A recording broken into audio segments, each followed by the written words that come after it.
سب سے پہلے آپ یہ ویڈیو دیکھیں، میں آپ کو ایک ویڈیو دکھاتا ہوں. مفتی تقی عثمانی صاحب نے کہا کہ جہاد فرض ہو چکا ہے، اب جہاد کے لیے نکلنا ہوگا، تو کیا سمجھتے ہیں کہ پارلیمنٹرینز اس میں کتنا حصہ ڈالیں گے؟ یہ جو مفتی تقی عثمانی صاحب پہ فرض ہے کہ جہاد کا آغاز اپنے گھر سے کریں، اور وہ مرسڈیز جس میں وہ پھرتے ہیں وہ بیچ دیں اور فلسطینیوں کو دان کر دیں. BMW سر 8 کروڑ کی. BMW 8 کروڑ کی، صرف BMW 8 کروڑ کی نہیں ہے. ماشاءاللہ مفتی تقی عثمانی صاحب مدد ہو دام برکات ہو.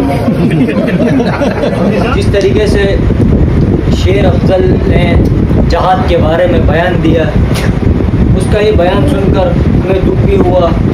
سب سے پہلے جو تحریک انصاف کے کارکنان نے مجھے بلاک کر دیں، کیونکہ میں ایسی بات کرنے والا ہوں کیونکہ ان کو چبھنے والی ہے. یہ جو آپ نے سنا، یہ پڑھا لکھا جاہل انسان ہے جس نے جہاد کا مذاق اڑایا اور مفتی صاحب کا مذاق اڑایا. یہ ہماری نظر میں ابھی جاہل ہے. جہاد ہم سب مسلمانوں پر فرض ہے.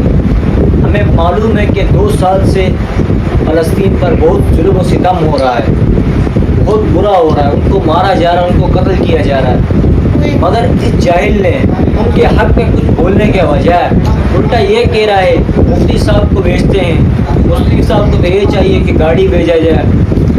تحریک انصاف کے جتنے بھی کارکنان ہیں، یہ ویڈیو دیکھو اس کی. اب کیا تم پھر بھی کہو گے کہ تحریک انصاف کو سپورٹ کرو گے؟ میں تو یہ کہتا ہوں اللہ پاک کی پکڑ ہوتی ہے، ایسے پکڑتا ہے. یہ لوگ بھی ذلیل و خوار ہو رہے ہیں. اور لوگ جو کہتے ہیں یہ اسرائیل کے ایجنٹ ہے، وہ مجھے لگتا ہے یہ سچ ہے. اور اس سے پہلے فواد پوڈری، اس نے بھی کہا تھا کہ جہاد میں ہم چلے جاتے ہیں اور مفتی کرام کو ملک دیتے ہیں.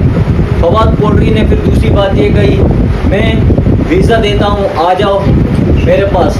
اب سبوں نے پاسپورٹ لے کر جب اس کے پاس گیا تو وہ فرار ہو گیا. تو فواد پوڈری صاحب کو بھی شرم سے ٹوٹنے کا مقام ہے کہ اس نے ایسی جاہلانہ بات کری. جو تحریک انصاف کے کارکنان ہیں وہ مجھے بلاک کرتے ہیں. مجھے ایسے سپورٹر کی کوئی ضرورت نہیں ہے. لعنت بھیجتا ہوں ان دونوں پر جنہوں نے ایسی بات کری ہے. جہاد ہم پر فرض ہے. ہم فلسطین کے حق میں مرد دم تک آواز نکالیں گے. اور اسرائیل کا جو یار ہے وہ غدار ہے اور وہ موت کا حقدار ہے.